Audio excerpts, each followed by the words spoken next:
Over the years, countless lawsuits have been filed against Iran for terrorist attacks it allegedly made possible.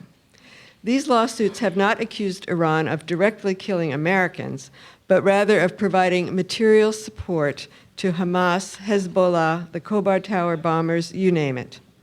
Just last month, in fact, 367, I counted, family members and estates sued Iran for providing material support for the killing or injuring of Americans, including soldiers, in Iraq. As if Iran, not the US, hadn't been the one to invade that country. Israel, on the other hand, has directly killed and injured Americans.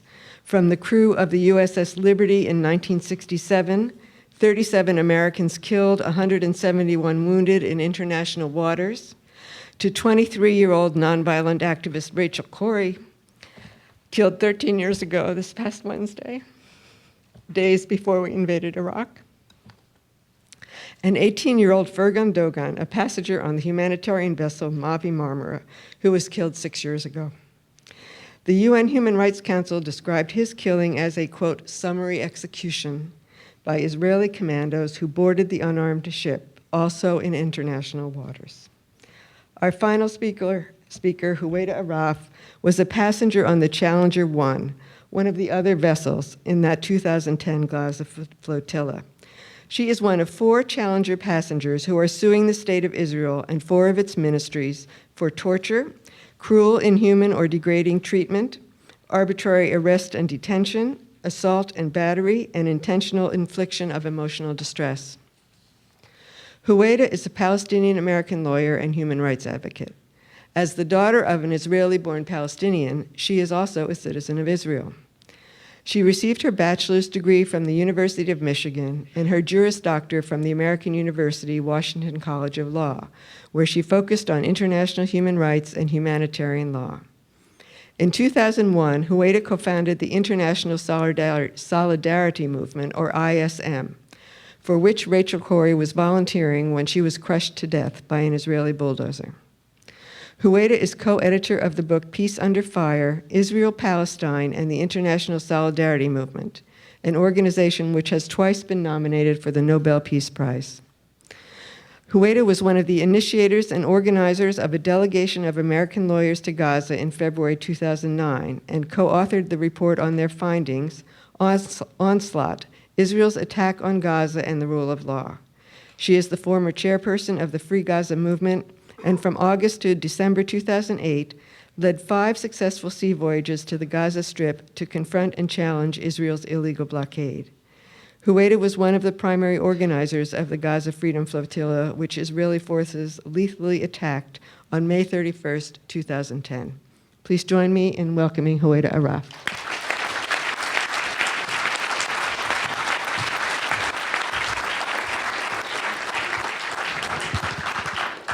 Thank you, Janet. Thanks to the Washington Report for inviting me again, and thanks to all of you for being here. I must admit, I am now a little intimidated to go after all these wonderful speakers, especially since I'm a little out of my element here. I usually speak kind of as a human rights activist about what's happening in Palestine, what we're doing about it. Sometimes I'm called to speak as a lawyer about some legal issues implicated, but today I'm not speaking as either one of those because the topic here is pending litigation. It's rather sensitive, and I'm not the lawyer on the case, but rather a plaintiff, and one of my lawyers told me, don't speak about the legal issues. I'm like, well, what am I gonna speak about then? And last year when I spoke, I had my 6-month-old daughter with me, and she just captivated the audience and really added to my talk, and nobody paid attention to what I said, and I could really use her right now. But she had other plans this weekend, so she's not here. No, I'll try not to bore you. That won't be that bad, but if you could just understand that there are probably some things that I won't be able to talk about. Okay, so by way of brief background, as Janet already said in my introduction, and some of you already know, I was one of the organizers of the Gaza Freedom Flotilla in 2010, and I was one of the passengers. The Gaza Freedom Flotilla sought to challenge Israel's illegal blockade on Gaza. And to do that, we organized 7 ships carrying over 700 people from over 36 countries and over 10,000 tons of urgently needed materials in Gaza. I was on the Challenger 1, which was a small US flagged vessel. It was sailing very close to the bigger ship, the Mavi Marmara, which was carrying a bulk of the passengers. On the night of May 30th into May 31st, I was in the wheelhouse of the Challenger 1. And around midnight, the Israeli Navy contacted us. And they proceeded to ask us questions about who we were, what our vessel numbers were, where we came from, where we were heading. And the captains of the various ships answered these questions, so they knew very clearly who we were. Then I kind of took over in speaking on behalf of the flotilla. And I repeatedly told the Israeli Navy that we are unarmed civilians. We are carrying only humanitarian aid for the people of Gaza who are under an illegal blockade. We are not going to near Israeli waters. We're going from international waters into Gaza's territorial waters. We constitute no threat to the state of Israel or its armed forces. Do not use force against us. And I repeated that we are unarmed civilians. Do not use force against us. At about 1:30 in the morning, the communication from the Israeli Navy stopped. And about 3 hours later, we heard shooting. It was still the dead of night. There was shooting going on all around us. I went out onto the deck, and I could see helicopters overhead and Israeli Zodiacs, gunships. The Mavi Marmara was the first boat to come under attack. Our ship sped off. We were hoping to delay the boarding of our ship at least until we could get word out on our satellite phones that we were under attack. But the Israeli ships quickly overtook us. At least 2 Zodiacs filled with armed, masked men trying to board our boat. And I remember myself holding up my arms saying, stay away from us. This is an American ship where only civilians do not come on board. And I was screaming, this is an American ship, stay away from us. And then chaos ensued. They threw sound bombs. I looked at one of my colleagues. She had blood all over her face. I don't know what had happened to her. I was thrown down to the ground. My face was smashed into a deck full of glass, and as a soldier stepped on my head, others were trying to get my hands cuffed behind my back. When I was finally cuffed, they dragged me to one end of the ship, pinned me down and put a sack over my head as they were searching my body and went into my pants looking for any media equipment they had on me. Primarily, they were looking for our cameras and our phones, and they indeed succeeded in taking those away from us. Our boat was eventually taken to the now Israeli port of Ashdod, where violence continued. I was carried off the ship, as were a lot of my colleagues, by our hands and feet, thrown to the ground. I was later detained for hours, interrogated, and towards the end of the day was physically abused to the point where I passed out and was taken to a hospital. But what happened to me, to us on that Challenger, was nothing in comparison to what happened to our colleagues on the Mavi Marmara, in which 9 of our colleagues were shot dead. One was lethally injured and passed away 4 years later.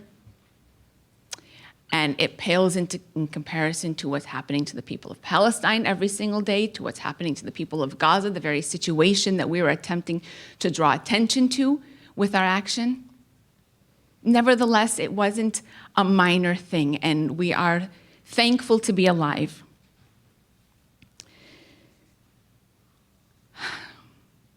When we first founded the International Solidarity Movement, we did it believing that, Israel kills Palestinians, they have a free hand to do so, no one has ever held Israel accountable for killing Palestinians. But Israel does not want to kill internationals. It doesn't look good for them. Internationals have governments which will stand up for them, at least try to hold Israel accountable. But then, as Janet mentioned, 13 years ago, they killed our colleague Rachel Corrie in Gaza in a brutal way, ran her over with a huge armored bulldozer. And a few weeks later, they killed another foreign national, Tom Herndal, a UK citizen. He laid in a coma for 9 months before he died from a bullet wound to the back of the head. And then a month after that, they killed a British journalist, James Miller. They got some bad PR, but they weren't held accountable. For Tom Herndal's death, because his parents went after, really, not only his parents, because also Rachel Corrie's parents were very active in this.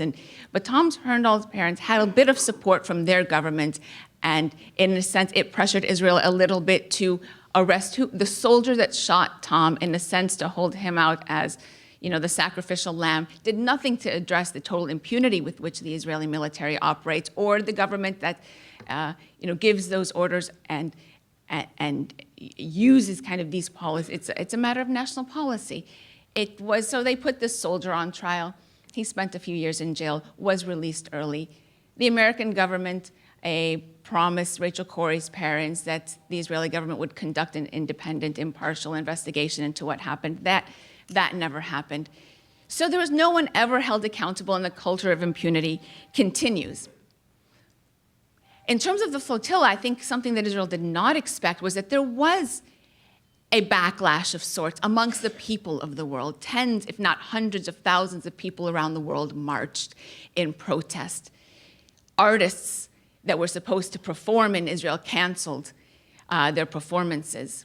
There were different unions and protests at ports because Israel attacked our ship and was not letting ships into Gaza, that they tried to block Israeli ships coming to various ports in Oakland and in Sweden. And so the people reacted, and I think that was and remains significant.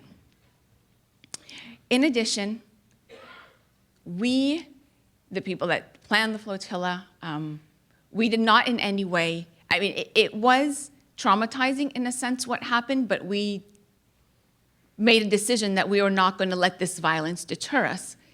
And we went on to plan another flotilla. At the same time, we strategized and gathered lawyers from all over the world to try to decide how we were going to pursue legal action. So this comes to a little bit of the legal part of my talk. One of the things that we did is assemble a file for the International Criminal Court. The International Criminal Court did not open an investigation as a result of a file submitted from the lawyers representing the plaintiffs, but we also appealed to the island of the Comoros. Now, the Mavi Marmara ship was flagged in the Comoros, and the Comoros is a signatory to the Rome Statute of the ICC. And in 2013, the island of the Comoros did request that the prosecutor open an investigation into the attack on the Mavi Marmara and the Freedom Flotilla, and the prosecutor did do so. And the prosecutor of the International Criminal Court came back with a decision that there was evidence showing that war crimes was committed in that flotilla attack, but unfortunately decided that the events did not meet the threshold, the gravity threshold. It wasn't grave enough to merit further ICC involvement, and she decided to close the case. Now, the Comoros Islands appealed that decision to what's called the pretrial chamber, and surprisingly, we were surprised, but the pretrial chamber did issue a decision calling on the prosecutor to reconsider her decision, saying that she overlooked some significant matters and called on her to reopen the matter, which she and her office tried to appeal. They tried to appeal that decision, and the appeals chamber last year came back and actually they did not accept her appeal, and therefore the decision of the pretrial chamber stands that she needs to take another look at this case. Now, we don't know what she's going to do. She might, we hope she doesn't, but she might find another way to close the case. But that case before the International Criminal Court is still open. Some passengers filed cases in various countries. In Spain, we had 3 Spanish citizens on the flotilla, and they filed the lawsuits. In November of 2015, so just a few months ago, a Spanish national court judge instructed the Spanish police to notify him if any of the 7, they named 7 officials as guilty, they accused of war crimes. If any of these 7 step foot into Spain, that he should be notified, that the police should be notified in order for these people to be detained and to undergo questioning in connection with this lawsuit. Unfortunately, over the last few years, Spain has really gutted its universal jurisdiction laws.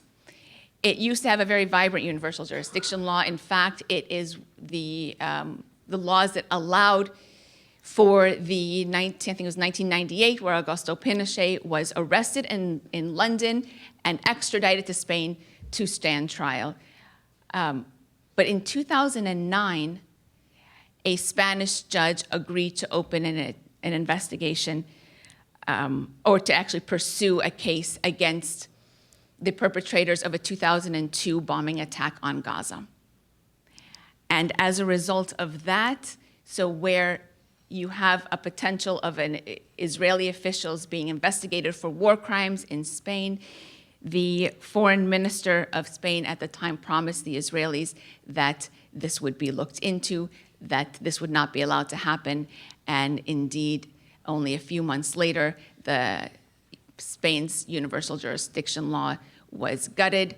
So now it stands that in order to pursue a case in Spain, not only must a Spanish citizen be involved, be a victim of the abuse before it could be anybody. I mean, the whole theory of universal jurisdiction is that there are crimes, some crimes that are so heinous that any government, any state, any court should be able to take jurisdiction over these war criminals so that these people can be stopped. But now in Spain and in many other countries that have gutted their universal jurisdiction laws as a result of political pressure, in Spain, a Spaniard has to be involved and the person, the accused, has to be on Spanish soil, which did not limit the ability to still prosecute for this case, for the flotilla, because the thought was there were Spaniards involved, and if any of these people set foot in Spain, they should be arrested.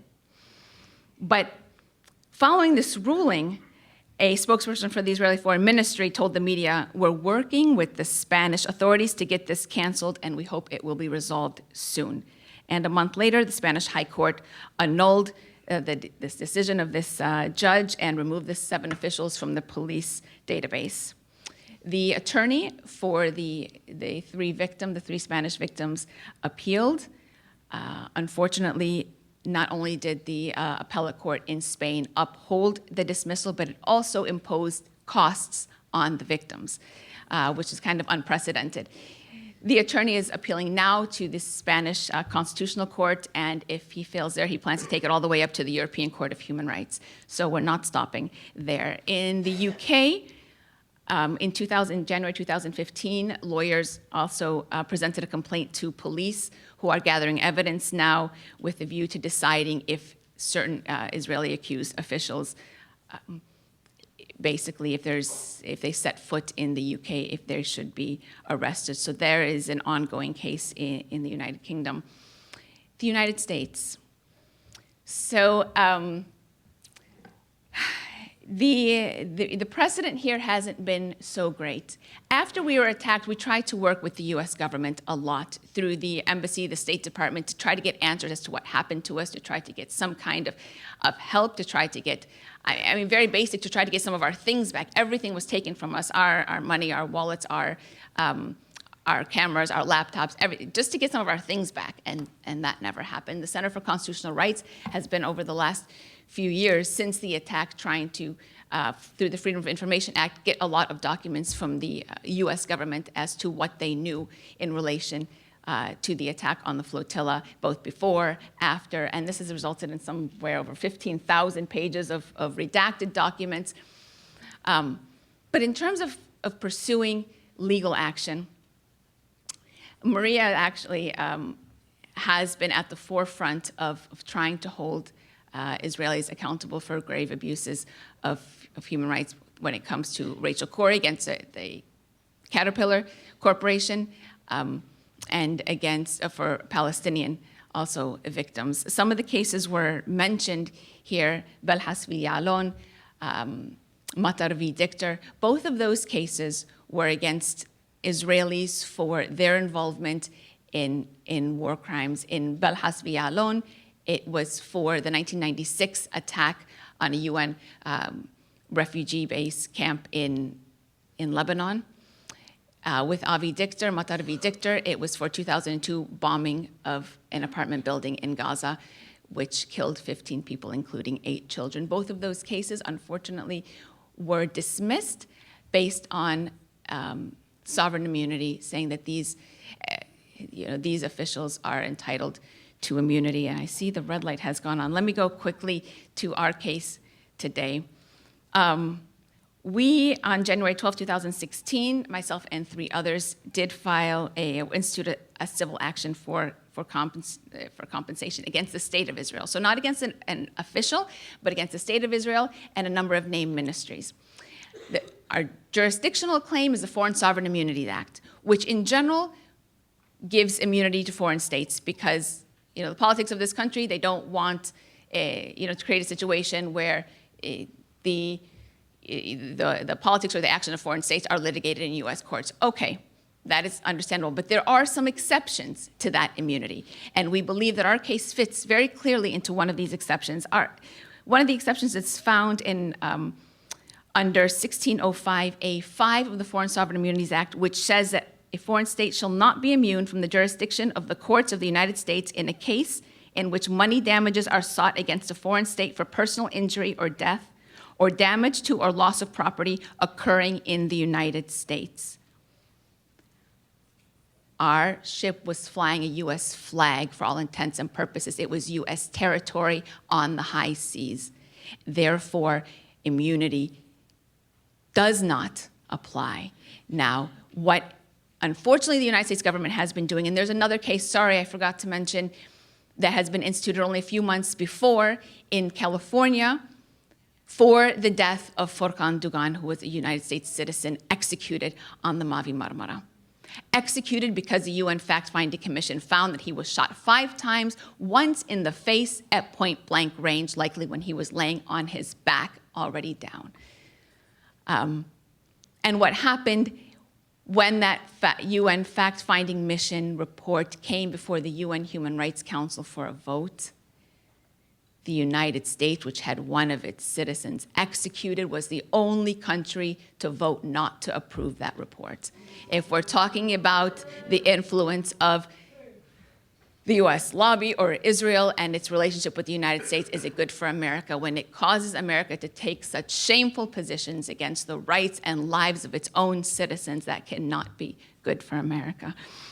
But that case is also ongoing in California, and what Israel recently sent a letter to the United States government asking for what's called a suggestion of immunity, asking the United States to submit a letter to the US courts saying that they recommend immunity for Ehud Barak, who's the individual being sued in California. And it is indeed what they have done in these past cases that have been dismissed based on sovereign immunity. Now, the United States, to the best of my knowledge, has not submitted this letter yet. It is ongoing. The lawyers on that case are currently responding to Barak's motion to dismiss. In terms of our case, it is likely they will do the same thing. They are not entitled to immunity. What the government of Israel, in their letter, said that this is an orchestrated and politically motivated effort to invoke and abuse the judicial systems of various countries to achieve political ends, trying to accuse basically us, trying to accuse Furkan Dugan's parents of politically motivated reasons for this lawsuit, as opposed to seeking justice for lost loved ones and for gross abuse that we face at the hands of Israel. If this is politically motivated, is it politically motivated to seek justice for Eric Garner, to seek justice for Sandra Bland, to seek justice for Freddie Gray? Those same people or that same mindset would say that this is politically motivated. What's political about it is to say that some people are entitled to justice based on the color of their skin and others are not, or their race or their ethnicity, and that is unacceptable.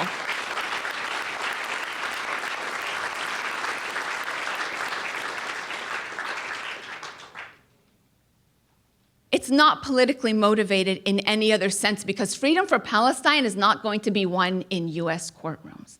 It is going to be won by the people marching in the streets in Palestine, by the people from all over the world marching with them, by the people getting on boats, by the students here and around the world, and others that are taking up BDS. These are the ways that we, the people of the world, are going to hold Israel accountable. It is not going to be in the courtrooms. But what we seek from our courts is to say that our lives are important and that foreign governments cannot abuse and kill, execute people, and not face justice for it. Because if the United States government submits a letter granting immunity to Israel for attacking Americans on US soil, then who is safe and who is next? And people are going to continue to go. In fact, there is an all-women's boat being planned right now to sail to Gaza. And there's a representative of the women's boat to Gaza here somewhere. Susan, are you in the room? Oh, if you want to talk to her about the women's boat and supporting that, the effort of the people won't stop. But we definitely need to use the courts to at least deter or to provide some kind of deterrence, because otherwise, as we've seen, when there is no deterrence, the violence continues. And if there is no accountability, what is to stop Israel? And that's a true danger here. It remains to be seen, but as we hope that our national courts will be a place where we can get justice, but despite that, we will keep on. We will keep on. We keep on marching and we keep on sailing.